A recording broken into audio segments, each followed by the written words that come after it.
When my daughter-in-law looked me straight in the eye and said, "We need space this Christmas," I didn't argue. I didn't ask for clarity. I didn't cry. I simply nodded, walked back to my bedroom, and began packing my bag. Slowly, deliberately. There was no confrontation, just a kind of quiet you don't forget. Quiet that hangs heavy, not because of what was said, but because of everything that had been building up long before those 5 words were ever spoken. I folded the sweater I had planned to wear on Christmas morning, the one with the little red cardinal stitched by hand. I unplugged my phone charger, closed the nightstand drawer where I kept the children's drawings, and placed a handwritten card I'd written days earlier, meant for my grandson, back inside the envelope. Then I zipped my suitcase and stood still for a long time. I had spent years navigating this family dynamic with patience and grace. I had shown up time and again, even when I felt invisible. I had bitten my tongue at dinners where my name barely came up, smiled through gatherings where I felt more like furniture than family. But this time something shifted. I wasn't hurt in the way people expect. I wasn't crushed. I was clear. Clearer than I had ever been. So I made one call. Not to beg. Not to explain. Just one call. Short, quiet, and final. And then I waited. 48 hours later, my phone lit up like a fire alarm. 27 missed calls. My son. My daughter-in-law. Her mother. Even her sister, who once laughed when I gifted her a handmade quilt, and said she wasn't into old lady crafts. They all wanted to know where I was. If I was okay. If I was coming back. I sipped my tea and listened to the wind tapping against the window pane. Funny, isn't it? How some people only notice you when you're no longer within reach.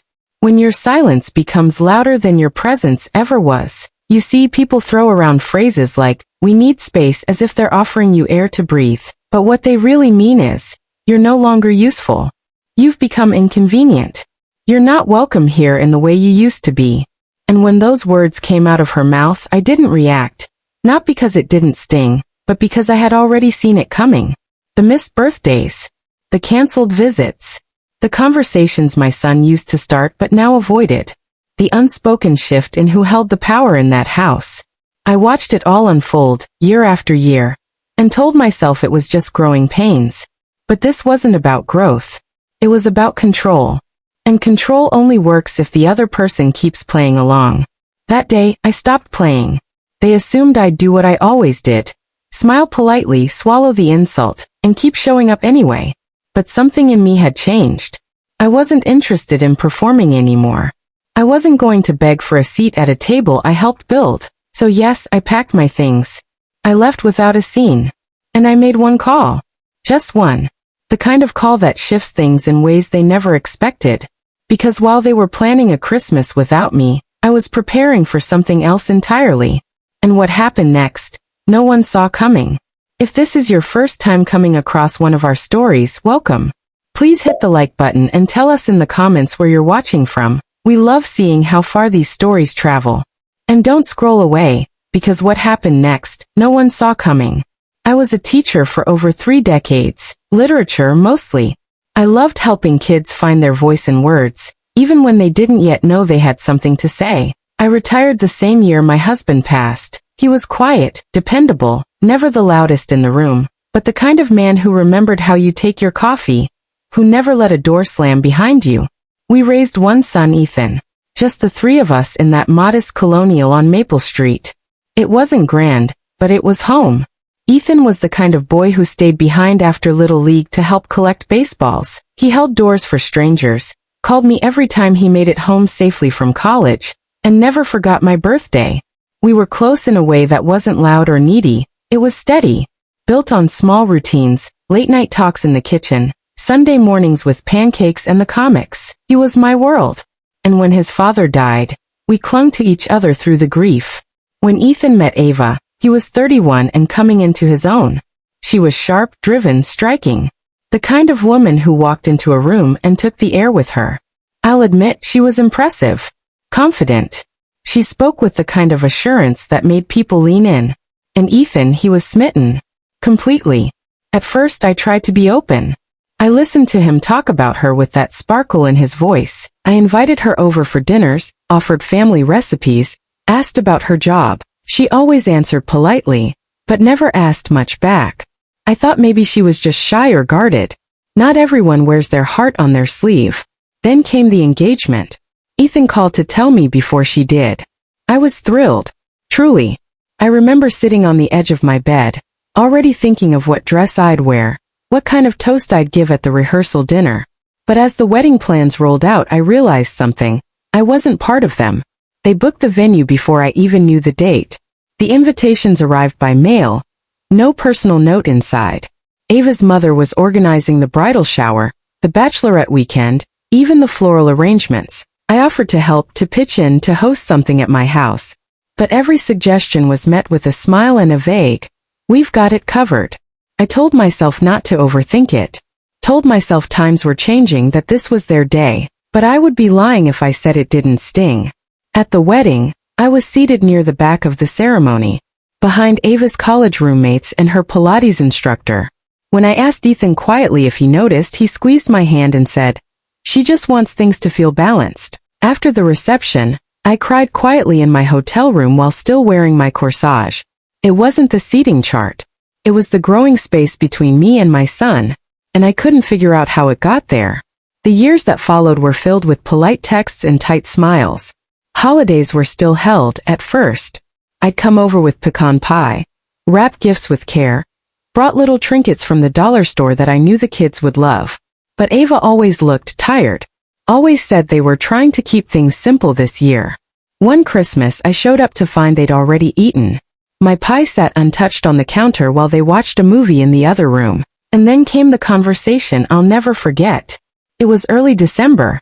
I'd offered to host Christmas Eve at my house, just a small dinner, nothing elaborate.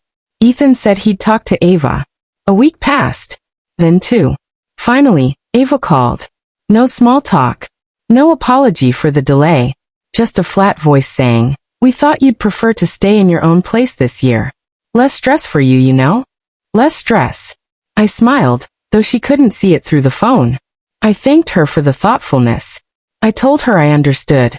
Then I hung up and stared at the little snow globe on my coffee table. The one Ethan made in second grade. A tiny plastic tree inside. Half the fake snow settled at the bottom. It was then I realized something I'd been denying for too long. I was no longer part of the inner circle. I wasn't the matriarch anymore. I was the guest.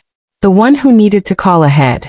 Who might be invited, or might not. Who was expected to understand, to make space, to step aside with grace. And I tried. I did. But something happens when a woman who has poured her life into building a family begins to feel erased from it. There's a shift. A slow, quiet burn beneath the surface. You start to notice things you brushed off before. Glances exchanged across the room. Conversations that pause when you enter. Inside jokes you no longer understand. And that Christmas, as I wrapped presents alone and watched the lights twinkle on a tree no one else would see, I told myself a hard truth. They didn't forget me. They chose to move forward without me. And still, I didn't speak out. I didn't push back. I stayed quiet. Until the day she said they needed space. And I gave it to them. Generously. Without complaint. But I also gave myself something I hadn't in a very long time. Permission to stop waiting for an invitation that would never come. This past Christmas was supposed to be different. I told myself that over and over again as the days grew colder, as I lit cinnamon candles on the windowsill, and pulled down the old box marked holiday from the hall closet. I had started early that year. December 1st, to be exact. There was something about the quiet in my house that made me crave the joy of preparation. I unpacked each ornament like it was a memory I could hold. The wreath went up on the front door. The little Santa figurines stood proud on the mantel. I even ironed the tablecloth, the one Ethan used to spill cranberry sauce on as a boy. I cooked for days, not out of obligation, but out of anticipation. I made my famous cornbread stuffing and froze it in a foil pan, rolled sugar cookie dough and cut them into snowflakes, bought ribbon and tags and wrapping paper with tiny gold bells. I'd ordered matching pajamas online, red plaid flannel for the twins, a forest green set for Ava, navy blue for Ethan, and one soft cream pair for me. They were folded neatly and placed in a basket by the fireplace. I had a plan, a menu, and a heart full of hope. All I needed was the yes. And it never came. It was 4 days before Christmas when my phone rang. The caller ID read Ava. Not Ethan. Not even a shared line. Just her name. I let it ring once, twice before answering. I don't know why, but something in my chest felt tight. Her tone was clipped. No preamble. No warmth. Hi, I just wanted to let you know we've decided to spend Christmas on our own this year. It's just been a hectic season and, well, we need space. Just us. I'm sure you understand. That was it. Not an invitation to join later. Not even a suggestion to drop by. Just a firm line drawn. Just us. Not a single mention of the gifts I'd already wrapped. The pajamas folded neatly. The groceries stacked in the fridge. Not a word about the gingerbread house Ethan once built lopsided on my kitchen counter, or the stockings I had embroidered with the grandkids' names, still hanging expectantly above the fireplace. I didn't fight her. I didn't ask to speak to Ethan. I didn't ask for a reason, or a reconsideration. I just listened. And when she was finished, I said the only thing I could manage without my voice cracking. Thank you for letting me know. Then I hung up. I stood in the kitchen, hands still damp from washing the cookie trays. I looked around, at the lights I had strung by myself, the stockings, the little handprints in glitter glue taped to the fridge. Everything was still. Too still. And that's when I packed my bag. Quietly. Methodically. Like I'd done it before, though I never had. I didn't cry. I didn't sit on the edge of my bed and wonder what I did wrong. Because deep down, I already knew this wasn't about a single moment. It was about all the little moments they had used to build a wall, brick by brick, while I kept knocking on a door that was never going to open. I packed one suitcase. Just the essentials. A few warm sweaters. A hardcover book I'd been meaning to finish. Slippers. A framed photo of Ethan when he was 10, grinning with 2 missing teeth and a scraped knee. I didn't take the pajamas. I left them folded by the fireplace. Let them haunt the house if nothing else. Then I made one call. Not to my sister, who would have said I told you so. Not to a friend, who would have offered pity wrapped in empty advice. No. I called someone Ava didn't know existed in our lives. Someone I had kept in the quiet corners of my past. Not out of secrecy, but out of protection. A voice I hadn't heard in months, but one I knew would pick up after 2 rings. I said her name, and she immediately asked if I was okay. I told her I didn't know. I said I needed a place to breathe, to be around someone who remembered who I used to be, before I shrank myself down for the sake of family peace. She told me to come. No questions. No judgment. No performance. Just the kind of welcome you only find in people who have nothing to gain by offering it. I hung up, set my phone down on the nightstand, and looked around one last time. Everything in that house still looked beautiful. Still looked festive. But none of it felt like mine anymore. I'd spent years trying to hold my place at a table that no longer had a chair for me. I'd swallowed my pride, stayed silent through insults dressed as jokes, accepted last-minute cancellations and half-hearted invitations. I'd convinced myself that love meant patience, that family meant sacrifice, that if I just gave a little more, they'd let me in again. But now I saw it clearly. They didn't want space. They wanted distance. And for the first time, I gave it to them. Not out of anger, not out of revenge, but because I finally realized I didn't need their permission to leave. I didn't go far that Christmas. Just a few towns over, to a quiet place tucked behind a line of old pine trees and gravel roads. It was familiar, but not because I had ever stayed there before. It was familiar because of who was waiting on the other side of that call. Lila. Before Ava, before the tight smiles and cold silences, there was Lila. She and Ethan had met in college. She was soft-spoken, always thoughtful, and had the kind of laugh that caught you off guard, like a song you didn't realize you missed until you heard it again. She didn't rush into rooms or try to be impressive. She just was. The kind of presence that made a space warmer, lighter. They dated for 3 years. And in those 3 years, I got to know a side of Ethan I hadn't seen since he was a boy. Playful. Gentle. Open. He'd call just to tell me how she made the best grilled cheese sandwiches, or how she encouraged him to apply for a job he didn't think he'd get. They were easy together. No power plays. No pretending. Just love, Plain and simple. And to me, Lila wasn't just Ethan's girlfriend. She was family. She'd sit with me in the kitchen while I baked, offer to do the dishes without being asked, send handwritten thank you notes even after the smallest get-togethers. She called me Mom, once without thinking. And it didn't feel strange. It felt right. When they broke up, it blindsided me. Ethan didn't want to talk about it. He said it was mutual, said they were just heading in different directions. But something in his eyes said otherwise. Lila called once after that, just once. She said she didn't want to disappear without saying goodbye. We met for coffee. She didn't cry. She just looked tired, drained in a way that didn't match her usual light. Over time, we stopped talking regularly, but she'd still send me a card every Mother's Day. Just a simple note. No return address. I kept every one.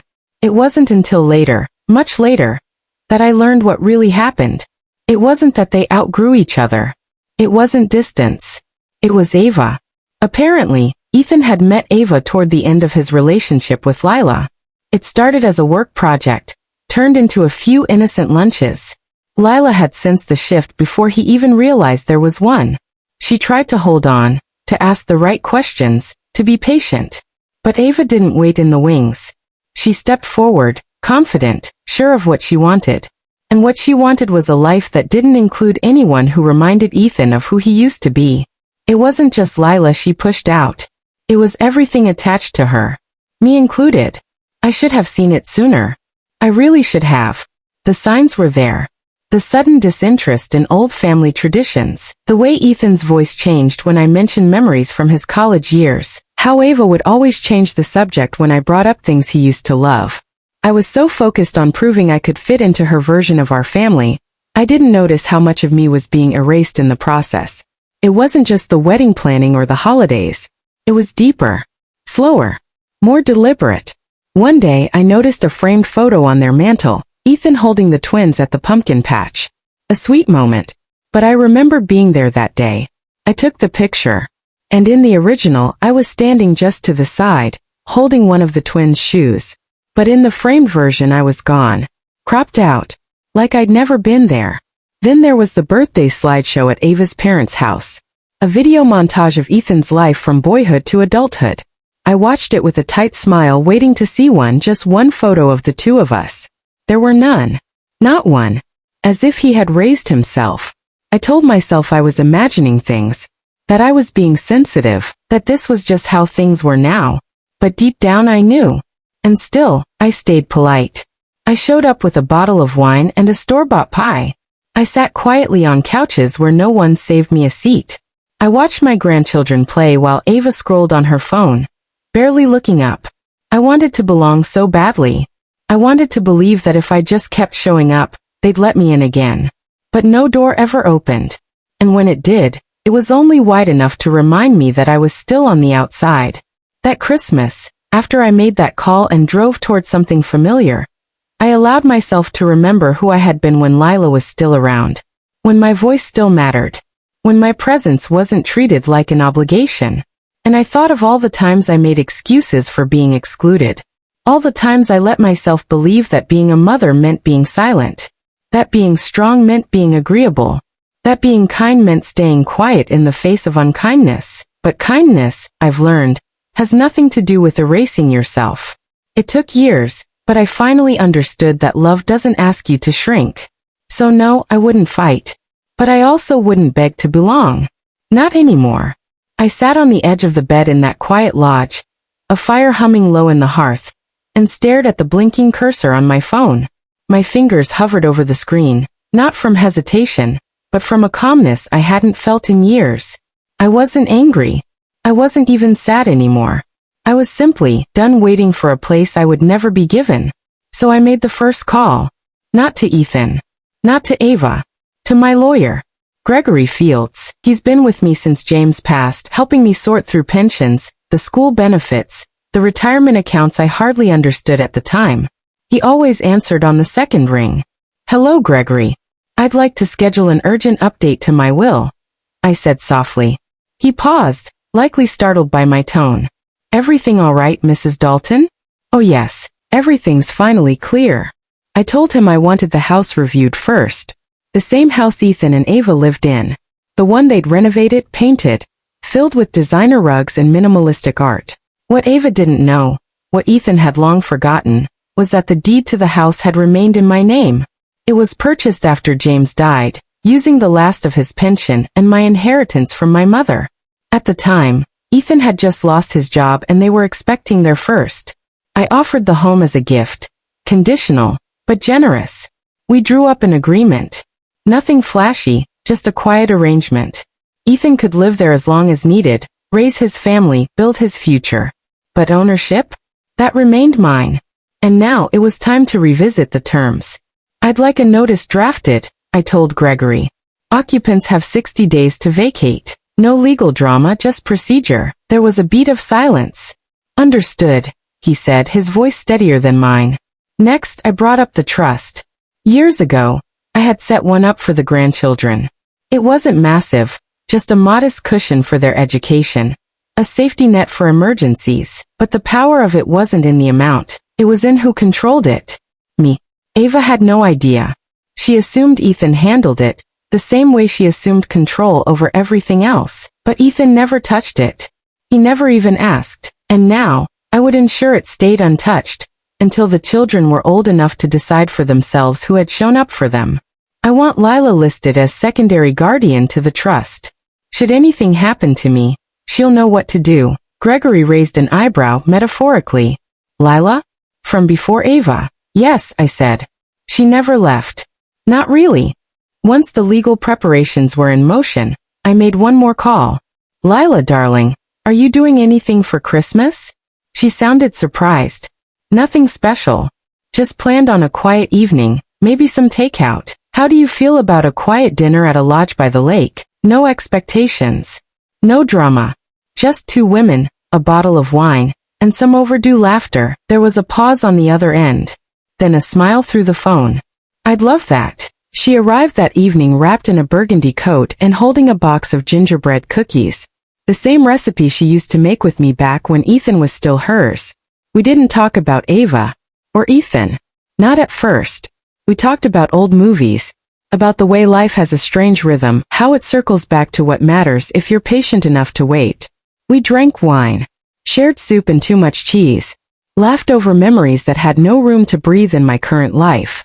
And for the first time in years I felt like myself again. Not a guest in someone else's family. Not a woman trying to be tolerated. Just me. I looked at Lila across the firelight and thought, not everything broken needs fixing. Some things just need releasing. And some wrongs, well, they need remembering. Silently. Strategically. Because sometimes the best revenge isn't loud. It isn't angry. It's quiet. It's methodical. It's giving yourself permission to take back everything you gave away to people who never valued it. And doing it with grace. The snow had started falling sometime in the night. Thick, heavy flakes that blanketed the ground in perfect stillness. The kind of white that covers everything. Branches, regrets, even old wounds. I sat by the window in the lodge, hands wrapped around a mug of coffee, watching the lake freeze over inch by inch. Then my phone lit up. First a buzz. Then another. Then four more. Ethan. Mom, are you awake? Is something wrong with the power? None of our cards are going through. What's going on? I let the screen go dark. He was panicking. Ava's name appeared next. Not a call. She didn't like confrontation. Just a message, sharp and polished like her. We just woke up and there's no heat. No water. No internet. The kids are freezing. We're trying to pay but our account's frozen. Please explain what you've done. Another message followed moments later. This is petty and vindictive. You're ruining our holiday over. What? Hurt feelings. I set the phone down. Outside, the wind rattled the windows like it was demanding to be let in. But inside it was warm. Peaceful. Lila was still asleep in the next room, curled beneath the softest wool blanket I owned, the gingerbread box half empty on the table beside her. The fireplace hissed as it fed on the last logs of cedar. There was no screaming, no accusations. Just quiet. I took a long sip of coffee, the bitterness grounding me. They had no idea the utilities had always remained in my name. That the mortgage they'd bragged about paying down was mine to forgive or enforce. that their joint credit card was tethered to the family trust account I had just disconnected from. Everything they'd built on what they thought was independence was an illusion. And I wasn't angry. Not anymore. I just wasn't interested in enabling the fantasy. Ethan finally left a voicemail. Mom, I don't understand. Why would you do this now? It's Christmas. The kids, they're crying. We didn't even do anything wrong. But that was the problem. They believed neglect didn't count as harm. That absence doesn't echo louder than words. That a mother's heart is some bottomless vessel to be drawn from forever, never requiring refill or thanks. I didn't respond. Not yet. Because silence, I had learned, speaks volumes. It doesn't accuse. It doesn't justify. It lets the consequences ring clear and sharp. It was never about revenge. It was about correction. A reminder that love has boundaries. That loyalty should not come with expiration dates stamped by convenience or control. And that one day, even the quietest woman in the room remembers who she is. They had written me out of the family story. Left me in the margins like some outdated footnote. But I held the chapters. The pages. The ink. And on this cold, beautiful morning, I began writing a new ending. 3 days after Christmas, I heard the knock. Not frantic. Not loud. Just uncertain. Hesitant. Like the hand behind it wasn't sure if it deserved to be there. I opened the door, and there stood Ethan. My son. His face pale, his eyes sunken, his breath visible in the cold air. He didn't say anything right away. He just looked at me like a man finally realizing the foundation beneath him had always been borrowed. I stepped aside and let him in. He sat on the couch like a stranger in the house he was born in. I poured tea. Jasmine. The one he always hated as a child. He didn't complain. We sat in silence until the steam had almost disappeared from both our cups. Then he said it. She told me you were controlling. That you wanted to ruin our marriage. His voice cracked. Not in anger. In confusion. I looked at him gently. And did I? He didn't answer. Because he didn't have to. I stood and walked to the cabinet. Pulled out a slim navy folder. The same one I had kept in the safe for years. Quietly updated, always untouched. I placed it on the table between us and opened it. Bank statements. Transfers. Dates. Amounts. Every deposit I made into the joint account for their house, the children's education fund, the vacation budget, and then every quiet withdrawal. Every transfer to an account I never had access to. One I hadn't opened. One that bore only Ava's name. Ethan leaned forward, eyebrows pinched. His hand trembled as he turned the pages. Then he stopped. Stared. Blinked. She moved the down payment for the second property? But I thought we agreed. His voice faded. Reality was louder. She moved it into her own name, I said softly. The property is hers alone.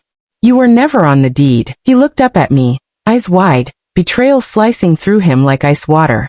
I didn't want to see it either, I whispered. But that doesn't mean it wasn't there. He covered his mouth with his hand. Sat back. Deflated. Then I slid the second folder toward him. Clean. Precise. Freshly signed. The revised trust. The new will. He didn't touch it. I'm not cutting you out, Ethan. You're still my son. But I'm no longer ignoring what's right in front of me. I won't keep feeding a system that only teaches me how to disappear. He finally spoke, barely audible. Why didn't you say anything? I stared at him for a long moment. Because you were already listening to someone else. His shoulders slumped. She made me believe you didn't love her. That you looked down on her. I shrugged. She never gave me the chance to love her. She judged me the second I opened my door. And you let her. He didn't argue. He just sat there, haunted by the truth unraveling around him. I tried, I whispered. I really did. But I will not sacrifice my peace for people who only remember me when they need something. He nodded slowly, absorbing each word like it was the first honest thing he'd heard in months. Just truth. Bleeding out, steady and unforgiving. And he felt it. The shift. The weight of his silence over the years. The cost of believing convenience over character. The slow erosion of a bond that once felt unbreakable. And in that moment, I didn't feel triumphant. I felt free. The first morning in my new place, I woke up to birdsong instead of silence. Not the old house, with its grand staircase and drafty corners. No echoes of arguments. No reminders of rooms once filled with people who only remembered me on holidays. Just a modest cottage tucked inside a quiet retirement community, 2 bedrooms, 1 garden, and a sunlit porch I'd already claimed as my sanctuary. I sipped my coffee barefoot that morning. No rush. No expectations. Just steam rising and my breath settling into something I hadn't felt in years, contentment.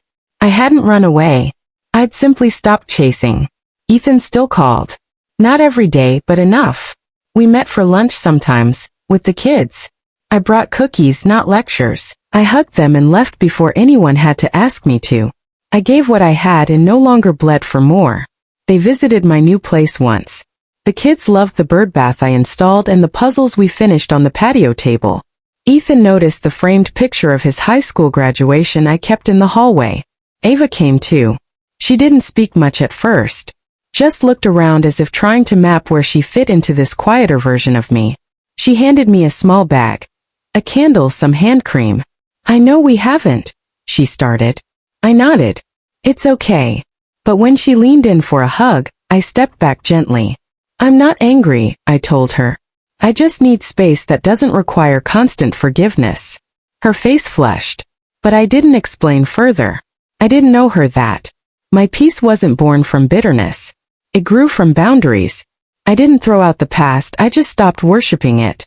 I still had the old family photos.